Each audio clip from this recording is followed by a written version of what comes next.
সুপ্রিয় শিক্ষার্থীবৃন্দ, আজকের অর্থনীতি ক্লাসে তোমাদেরকে স্বাগতম। আমি মাসুম বিল্লাহ, বরিশাল সরকারি মডেল স্কুল অ্যান্ড কলেজ। আজকে আমরা শিখব মৌলিক অর্থনৈতিক সমস্যা বা বেসিক ইকোনমিক প্রবলেম। এটা বলা যায় সীমাহীন অভাব পূরণের উদ্দেশ্যে দুষ্প্রাপ্য সম্পদের বিন্যাসই হলো মূলত মৌলিক অর্থনৈতিক সমস্যা। আসলে প্রত্যেকটি সমাজের সম্পদের পরিমাণ অপ্রতুল কিন্তু অভাব সীমাহীন। তাহলে এখানে গুরুত্বপূর্ণ এক হলো অসীম অভাব। অসীম অভাব,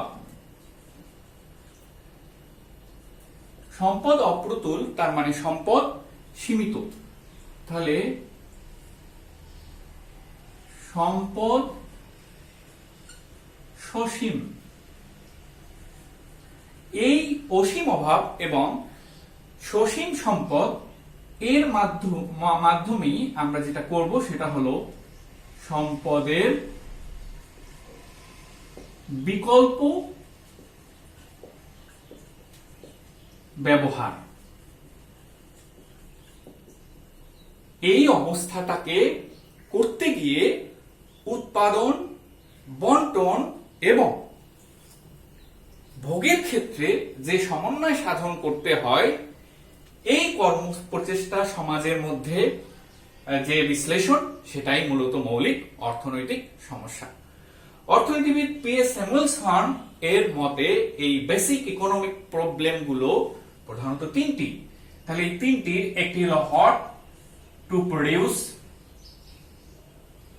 হাউ টু প্রডিউস এবং for whom to produce, what to produce বা কি উৎপাদন করব। প্রথমত আসি আমরা কি উৎপাদন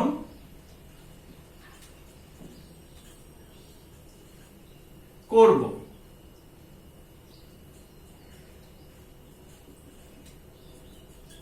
তাহলে এইটা নির্ধারিত হবে, সেটা হলো সমাজে কি বিষয় বা কোন দ্রব্যের চাহিদা বিদ্যমান, সেটার উপর নির্ভর করেই মূলত আমরা এই উৎপাদন নির্ধারণের ক্ষেত্রে সিদ্ধান্ত গ্রহণ করব। তাহলে কি উৎপাদন করব, এক্ষেত্রে যদি আমরা একটা চিত্রের মাধ্যমে উপস্থাপন করতে চাই, তাহলে নিচের দিকে শিল্পদ্রব্য লিখলাম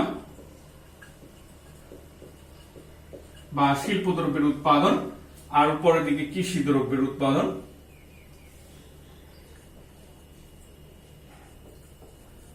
দ্রব্যের উৎপাদন বিবেচিত হয়।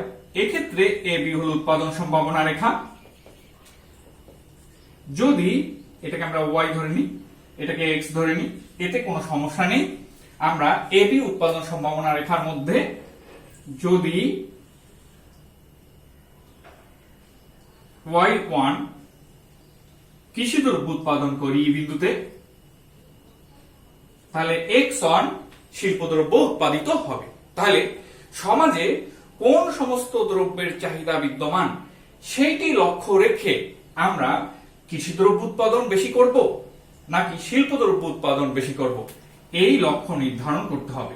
অপরদিকে যদি আমরা এফ বিন্দু নির্বাচন করি, তাহলে পরে কৃষি দ্রব্য তুলনামূলক কম এবং শিল্পদ্রব্য তুলনামূলক বেশি উৎপাদন করে থাকবো। তাহলে এটাই নির্ধারিত হবে সমাজের মানুষের শ্রেণী কাঠামোর উপর। সেটা হলো আমরা কি উৎপাদন করব, দ্রব্য যদি হয় কৃষি দ্রব্য এবং দ্রব্য যদি হয় শিল্পদ্রব্য, তাহলে এই নির্ধারিত হবে সমাজের বেসিক নিডস এর উপর, বেসিক চাহিদার উপর। এবারে অর্থনৈতিক দ্বিতীয় সমস্যা হলো হাউ টু প্রডিউস বা কিভাবে উৎপাদন করব। কিভাবে উৎপাদন করব। উৎপাদন কৌশল দুইটি ধরনের হতে পারে। একটি হলো ক্যাপিটাল ইন্টেন্সিভ, আরেকটি হলো লেবার ইন্টেন্সিভ। তাহলে আমরা একটি উৎপাদন সম্ভাবনা রেখা আঁকার মাধ্যমে আমরা এখানে শিল্পদ্রব্য লিখলাম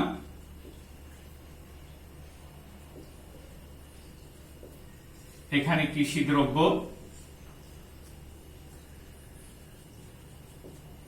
আমি দুইটি পদ্ধতির কথা বলেছি, একটি হলো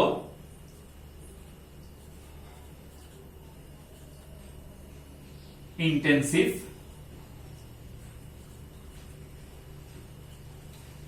অপরটি হলো ক্যাপিটাল ইন্টেন্সিভ। অর্থাৎ লেবার ইন্টেন্সিভ শ্রম নিবিড়, ক্যাপিটাল ইন্টেন্সিভ বা পুঁজি নিবিড়। এবার যদি এরকমের একটি আমরা উৎপাদন সম্ভাবনা রেখা আঁকি, ধরা যাক কিউ, এখানে এটি একটি ইন্টেন্সিভ রেখা, সেটা হলো T1 আমরা দিলাম। এখানে K1 এ বিন্দু, আর এটা হলো L1। তাহলে এই ইন্টেন্সিভ এখানে প্রকাশ পাবে OK1 divided by OL1 is greater than 1 বা একের তুলনায় বেশি। অর্থাৎ শিল্প দ্রব্যের স্থিতিস্থাপকতা, শিল্প দ্রব্যের মূল্য কৃষি দ্রব্যের তুলনায় কিছুটা বেশি। অপরদিকে যদি আমরা বি বিন্দুতে উৎপাদন নির্ধারণ করতে চাই, টি এটা নিবিড় রেখা, উৎপাদন নিবিড় রেখা, তাহলে বি বিন্দু এটা, বি বিন্দুতে K2 L2, এই ক্ষেত্রে আমরা বলতে পারি সেটা হলো OK2 divided by OL2 is less than 1। তাহলে শ্রম নিবিড়তার ক্ষেত্রে শিল্প দ্রব্য যদি কোনো দেশের বেশি থাকে, তাহলে পরে সে ক্যাপিটাল ইন্টেন্সিভ বা পুঁজি নিবিড় হবে, এবং কারো যদি কোনো দেশের যদি কৃষি দ্রব্য বেশি থাকে, তাহলে পরে সে উৎপাদন করবে কৃষির উপর নিবিড়তা থেকে বা লেবার ইন্টেন্সিভ দিক থেকে। এবারে আমরা শেষ যে সমস্যা, সেই সমস্যা নিয়ে বলবো যে ফর হুম টু প্রডিউস বা কার জন্য উৎপাদন করব। এখানে লেখা যাক ধনীদের দ্রব্য, এবং উপরে লেখা যাক গরিবদের দ্রব্য। একইভাবে আমরা যদি একটা উৎপাদন সম্ভাবনা রেখা আঁকি এবি, তাহলে এর উপরের দিকে লম্ব অক্ষে গরিবদের দ্রব্য বিবেচিত হলো এবং ভূমি অক্ষে ধনীদের দ্রব্য বিবেচিত হলো। তাহলে এটা আসলো কি, কার জন্য উৎপাদন করব।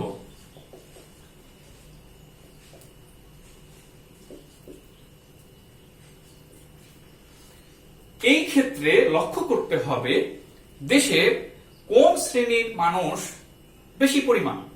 যদি গরিব শ্রেণীর মানুষ বেশি পরিমাণ হয়ে থাকে, তাহলে অবশ্যই গরিবদের চাহিদা মাফিক বা গরিবদের জন্য বিবেচিত দ্রব্যগুলো উৎপাদনে মনোযোগ দিতে হবে এবং তাদের জন্য উৎপাদন বেশি করতে হবে।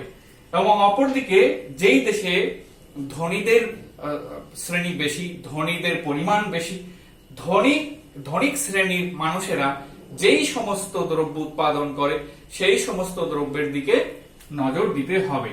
তাহলে ধনীদের জন্য উৎপাদন করব নাকি গরিবদের জন্য উৎপাদন করব, এইটা নির্ভর করে সমাজের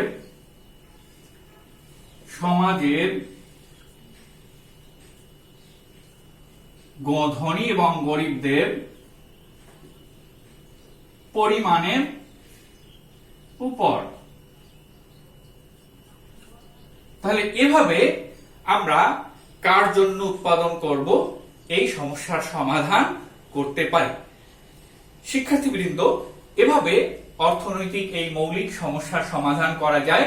প্রথমত কি উৎপাদন করব এটা নির্ধারণ করতে হবে সমাজের চাহিদা অনুযায়ী, এবং ওই সমাজে কোন ধরনের কৌশল, উৎপাদন কৌশল বিরাজমান এবং সহজলভ্য সেই উৎপাদন কৌশলটা বেছে নিতে হবে। কেননা যে আমাদের উৎপাদন করতে গিয়ে কস্টিং প্রাইসটা যেন কম থাকে, তার মানে উৎপাদন খরচটা যেন কম থাকে, তার উপর নির্ভর করে আমরা কৌশল নির্ভর করব। সেটা হলো শ্রম নিবিড় উৎপাদন করব, নাকি আমরা মূলধন নিবিড় উৎপাদন করব বা পুঁজি নিবিড় উৎপাদন করব।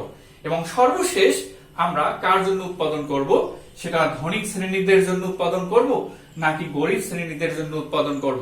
সাধারণত গরিব মানুষেরা, সমাজে গরিবে বসবাসকারীরা যেই সমস্ত দ্রব্য উৎপাদন এবং ব্যবহার আগ্রহী থাকে, আমরা সেই সমস্ত দ্রব্য উৎপাদনের দিকে মনোযোগী হবে, এবং অন্যদিকে ধনীদের চাহিদা অনুযায়ী তাদের জন্য যে পরিমাণ দ্রব্য উৎপাদন করা প্রয়োজন, আমরা সেই সমস্ত দ্রব্য উৎপাদনের দিকে মনোযোগী হব।